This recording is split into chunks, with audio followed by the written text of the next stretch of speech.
elusive wizard named Faith Fear.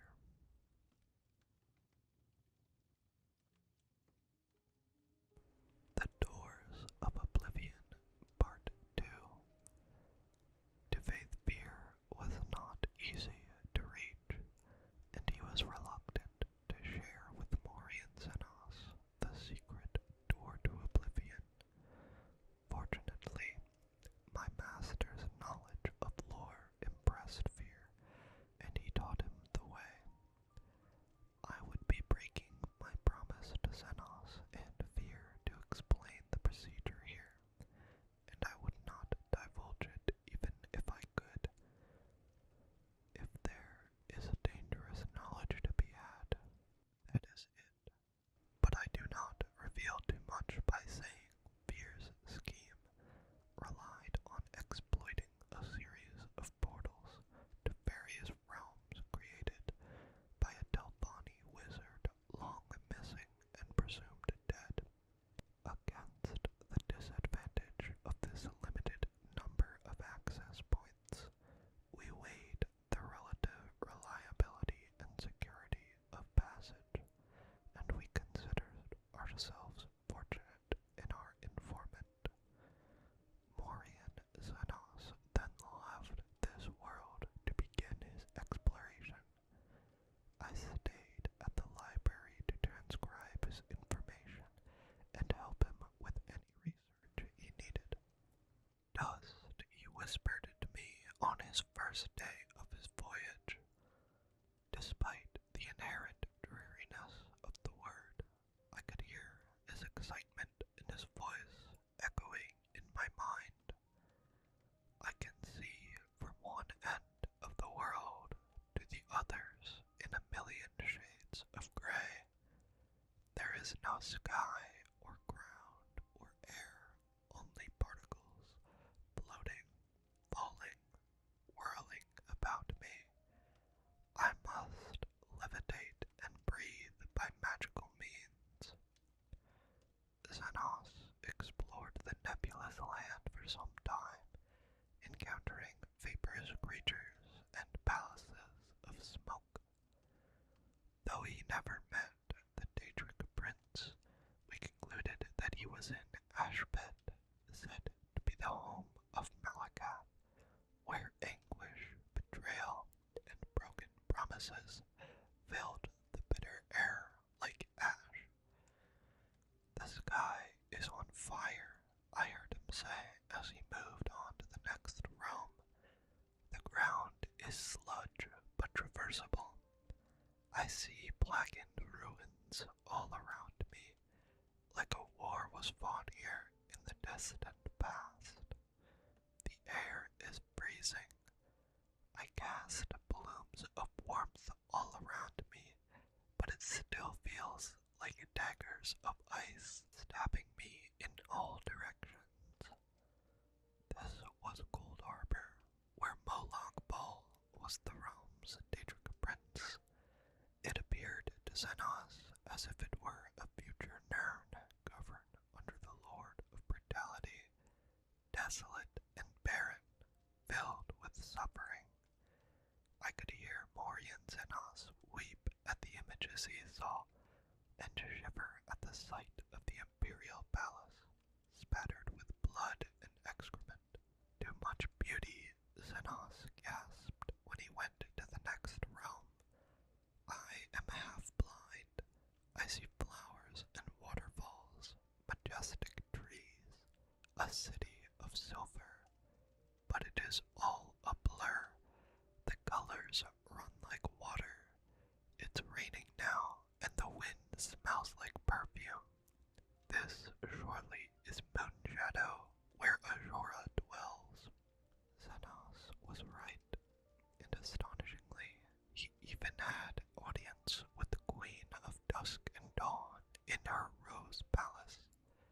She listened to his tale with a smile, and foretold to him the coming of the Nerevarine. My master found Moonshadow so lovely, he wished to stay there, half blind, forever. But he knew he must move on and complete his his journey of discovery. "I am in a storm," he told me as he entered the next realm. He described the landscape of dark, twisted trees, howling spirits, and billowing mist, and I thought he might have entered the deadlands of Mehrunes Dagon. But then he said quickly, "No, I am no longer in a forest." There was a flash of lightning, and now I am on a ship. The mast is tattered. The crew is slaughtered. Something is coming through the waves. Oh, gods. Wait, now I am in a dank dungeon, in a cell. He was not in the Deadlands, but Quagmire, the nightmare realm of Vermina. Every few minutes there was a flash of lightning and reality shifted, always to something more horrible and horrifying. A dark castle one moment, a den of ravening beasts the next, a moonlit swamp, a coffin where he was buried alive. Fear got the better of my master, and he quickly passed to the next realm. I heard him laugh. I feel like I'm home now.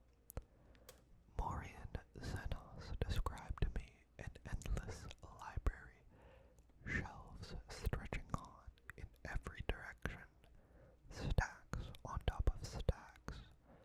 Pages floated on a mystical wind that he could not feel. Every book had a black cover with no title. He could see no one, but felt the presence of ghosts moving through the stacks, rifling through books, ever searching.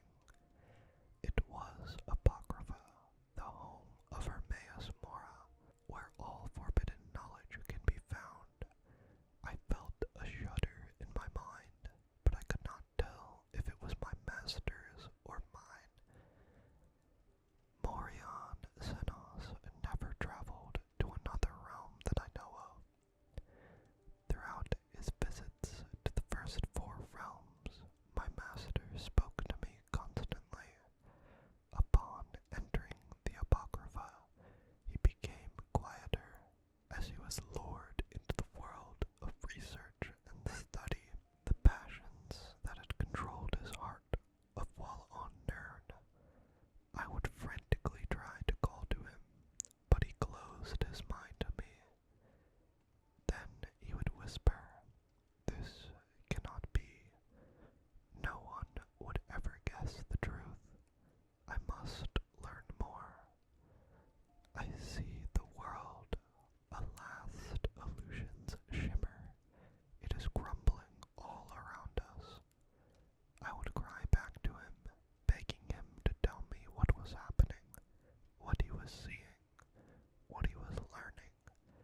I even tried using conjuration to summon him as if he were a Daedra himself, but he refused to leave. Morian Zenas was lost. I last received a whisper from him 6 months ago. Before then, it had been 5 years, and 3 before that. His thoughts are no longer intelligible in any language. Perhaps he is still in Apocrypha, lost but happy, in a trap he refuses to escape. I would save him if I could. I would silence his whispers if I could.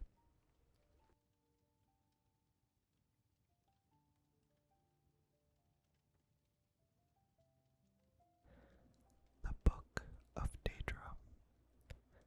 Azura, whose fear is dusk and dawn, the magic in between realms of twilight, known as Moonshadow, Mother of the Rose, and Queen of the Night Sky. Boethia, whose sphere is deceit and conspiracy, and the secret plots of murder, assassination, treason, and unlawful overthrow of authority.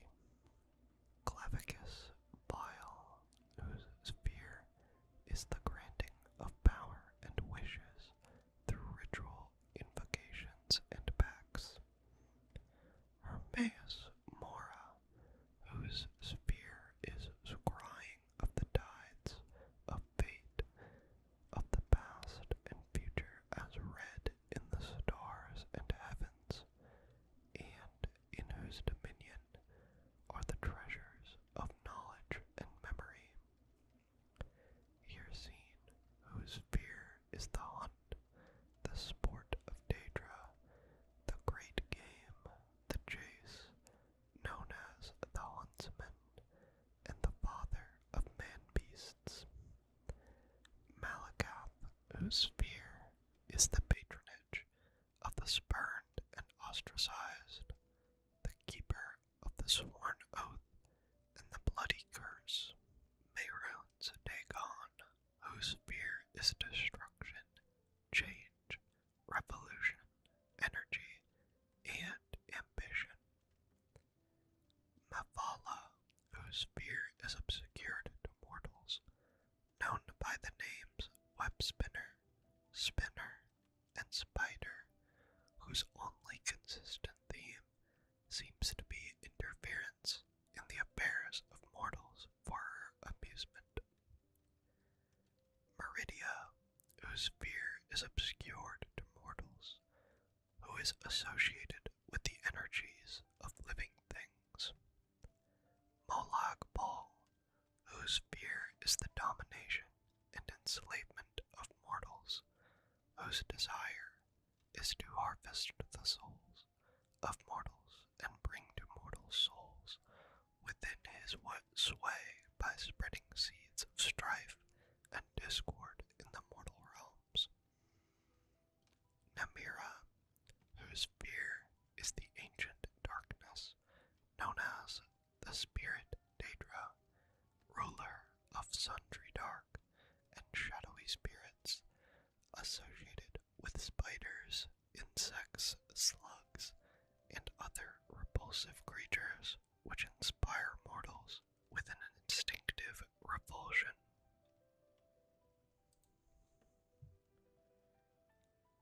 Nocturnal, whose fear is the night and darkness, who is known as the night mistress.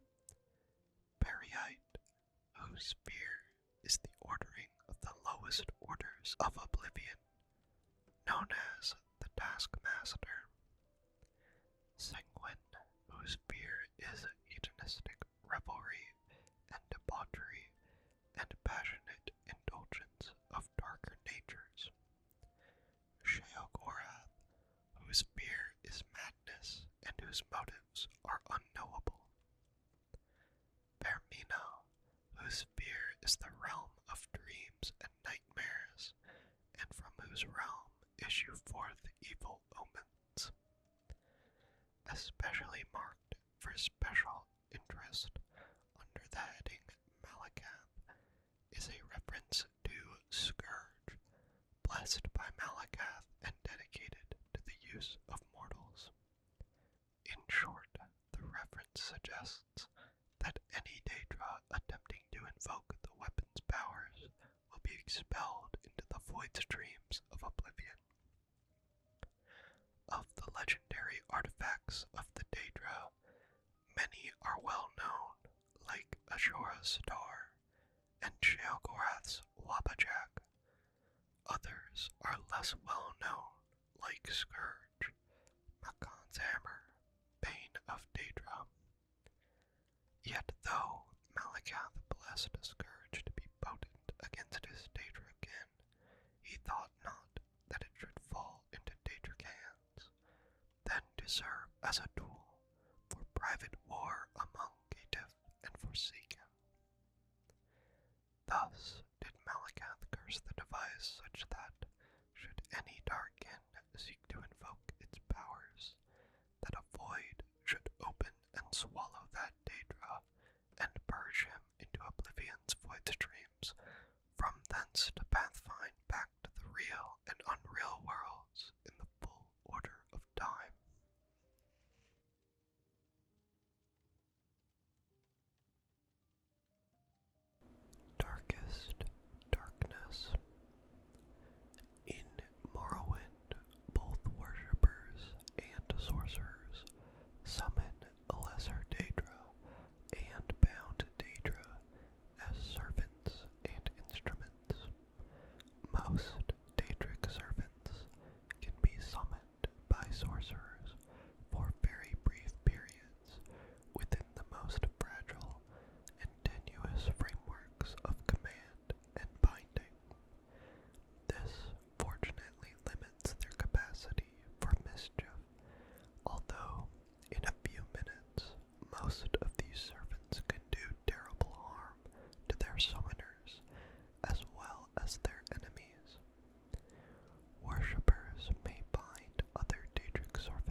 exist indefinitely, so long as they are not destroyed and banished. The class of bound weapons and bound armors summoned by temple followers and conjurers are examples of short-term bindings. Daedric artifacts like Mehrunes Razor and the Mask of Clavicus Vile are examples of long-term bindings. The Tribunal Temple of Morrowind has incorporated the veneration of Daedra as lesser spirits subservient to the immortal Almsivi, the triune godhead of Almalexia, Sothasil, and Vivek. These subordinate Daedra are divided into the good Daedra and the bad Daedra. The good Daedra have willingly submitted to the authority of Almsivi. The bad Daedra are rebels who defy Almsivi, treacherous kin who are more often adversaries than allies.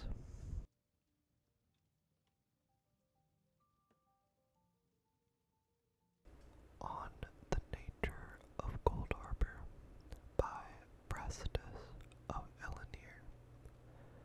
This is Lecture 8 on the nature of Coldharbour. It looks to me like there are more of you here than there should be, so please check your ledger. If it says transliminal bridges, you're in the wrong room. Coldharbour is the Oblivion realm ruled by Molag Bal, the Daedric prince of brutality, slavery, vampirism, and other assorted abominations. It is not, therefore, a pleasant place. Descriptions of the plane vary widely, as usual in any study of Oblivion, but all accounts agree that Coldharbour is a dismal, cold, and largely lifeless realm pervaded by a miasma of fear, where lost souls are tormented for eternity.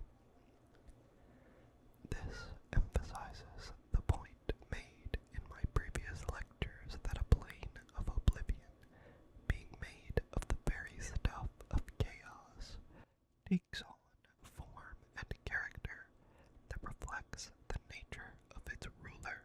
Coldharbour, therefore, has been molded to embody the purposes of mighty Molag Bal. And what are those purposes? As it happens, I can speak to this subject with some authority, for I recently acquired the library and papers of the late Cardinal Belfort of the Order of Stendarr. The Cardinal devoted his life to ridding Tamriel of Daedric cultists of all persuasions. He was particularly rigorous in his persecution of the worshippers of Molag Bal, and in his time acquired a number of their repulsive tracts and treaties. Study of these sources reveals that Molag Bal desires, above all things, the enslavement of mortal souls. Various loathsome means are employed to this end, the ultimate goal being the diversion of a soul from its journey to the afterlife to imprisonment and slavery on the plain of Coldharbour. Upon arrival in Molag Bal's realm, the soul attracts to itself some of the loose creatia of Oblivion, forming a corporeal body with a semblance of the shape it wore in life. These sad slaves, called the soul-shriven, then toil in torment for the glory and amusement of their master, Molag the slave lord.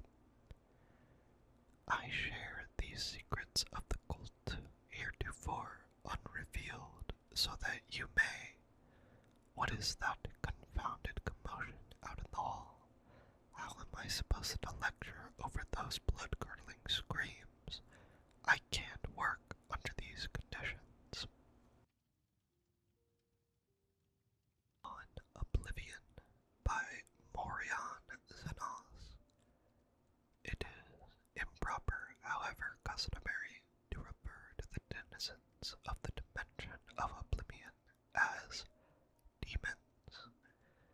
This practice probably dates to the Election doctrines of the first era prophet Maruk, which rather amusingly forbade traffic with daemons, and then neglected to explain what daemons were.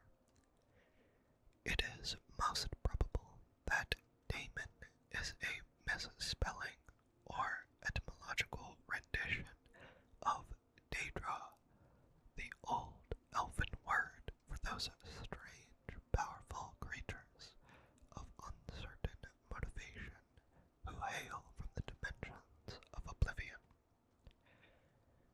In a later tract by King Hale, the Pious of Skyrim, almost 1,000 years after the publication of the original doctrines, the evil machinations of his political enemies are compared to the wickedness of the demons of Oblivion.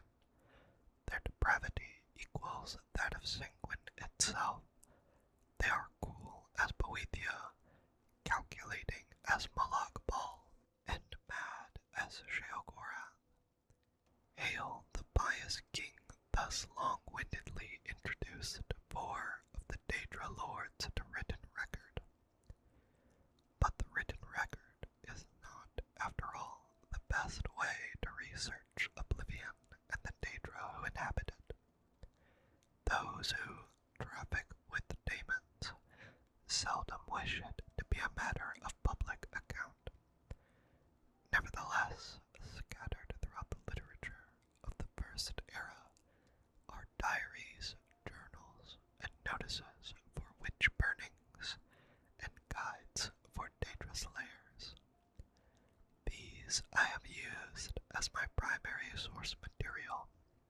They are at least as trustworthy as the Daedra lords I have actually summoned and spoken with at length. Apparently, Oblivion is a place composed of many lands. Thus, the many names for which Oblivion is synonymous: Coldharbour, Quagmire, Moonshadow, etc. It may be correctly supposed that each land of Oblivion is ruled over by one prince.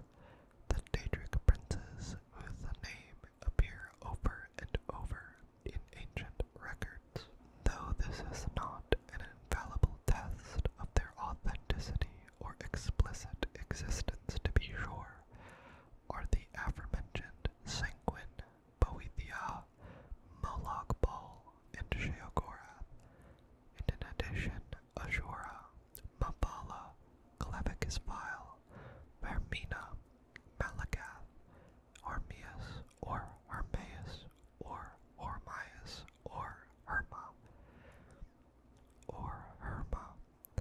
There seems to be no one accepted spelling. Mora, Namira, Chicalag, Nocturnal, Mehrunes Dagon, and Periite. From my existence, Daedra are a very mixed lot. It is almost impossible to categorize them as a whole except for their immense power and penchant for extremism. Be that as it may, I have here attempted to do so in a few cases, purely for the sake of scholastic expediency. Mehrunes Dagon, Malak Bal, Periite, Boethia, and Vermina are among the most consistently demonic of the Daedra, in the sense that their spheres seem to be destructive in nature. The other Daedra can, of course, be equally dangerous, but seldom purely for the sake of destruction, as these 5 can. Nor are these previous 5 identical in their destructiveness. Mehrunes Dagon seems to prefer natural disasters, earthquakes, and volcanoes for venting his anger.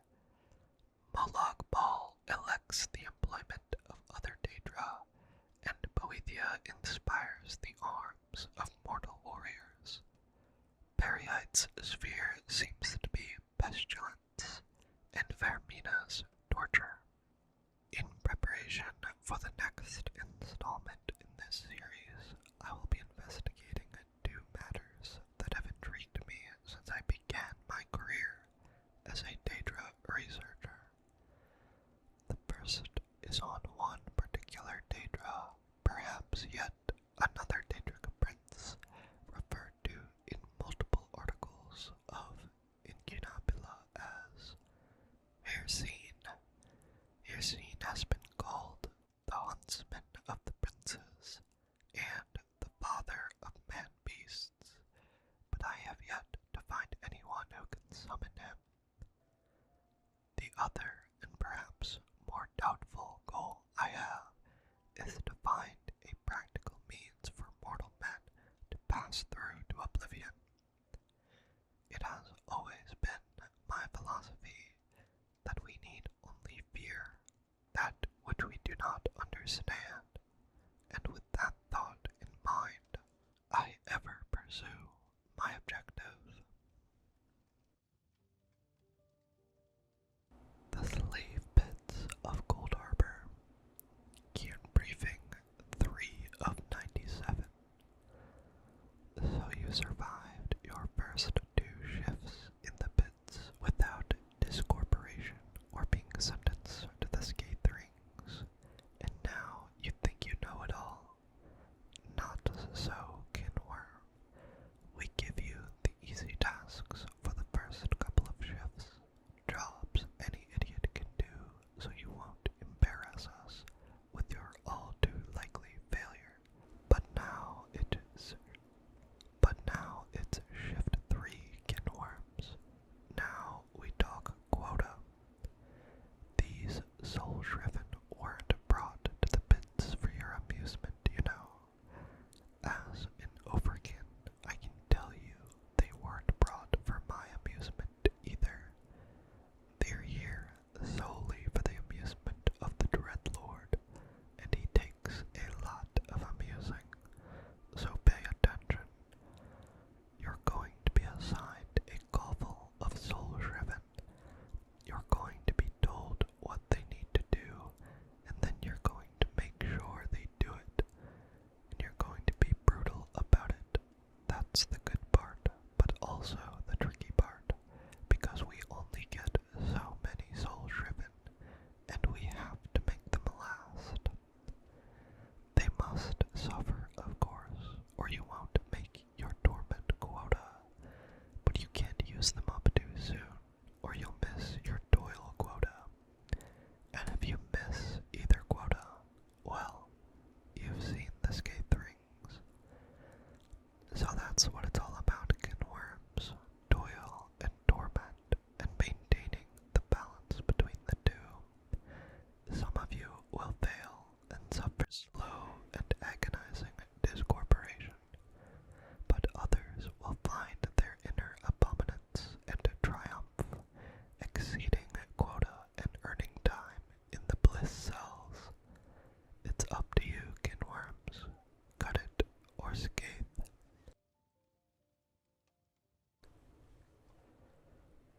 Spirit of the Daedra. How you should know us. Death, defeat, and fear.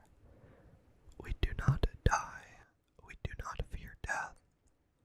Destroy the body, and the animus it cast into the darkness, but the animus returns. But we are not all brave. We feel pain, and we fear it. We feel shame, and fear it. We feel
As you may sometimes praise the fox or hare, admiring its cunning and speed, and lamenting as the hounds tear its flesh, so do we sometimes admire our prey, and secretly applaud when it cheats our snares or eludes pursuit. But, like all worldly things, you will in time wear and be used up. You age, grow ugly, weak, and foolish. You are always lost, late or soon. Sometimes the prey turns upon us and bites. It is a small thing. When wounded or weary, we fly away to restore. Sometimes a precious thing is lost, but that risk makes the chase all the sweeter. Man's mystery. Man is mortal and doomed to death and failure and loss. This lies beyond our comprehension. Why do you not despair?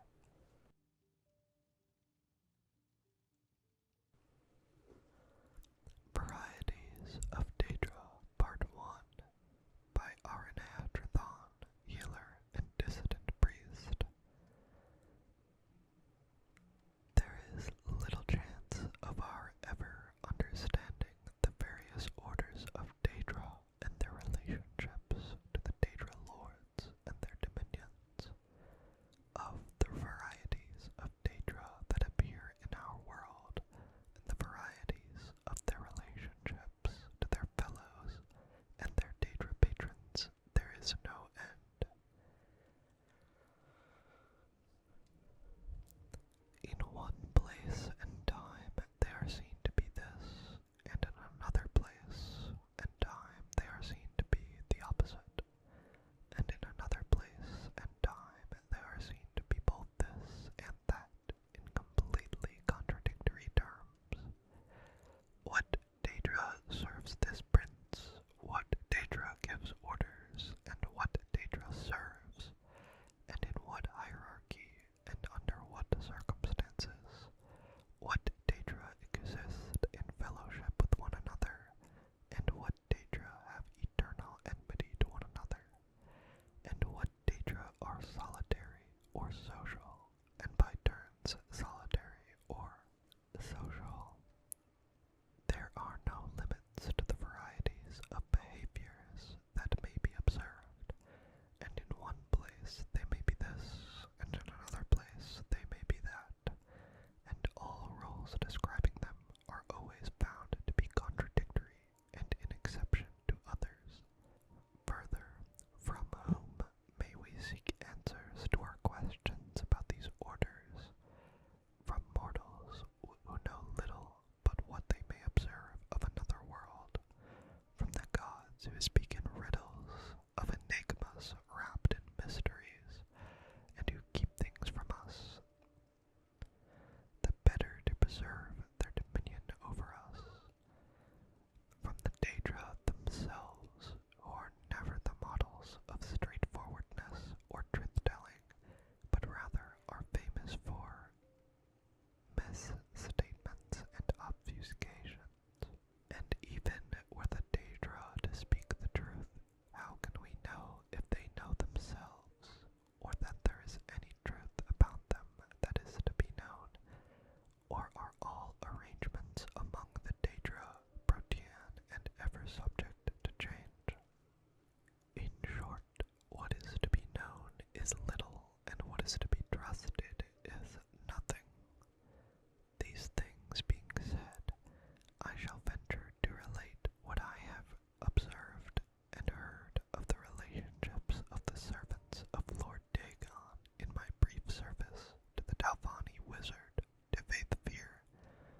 the very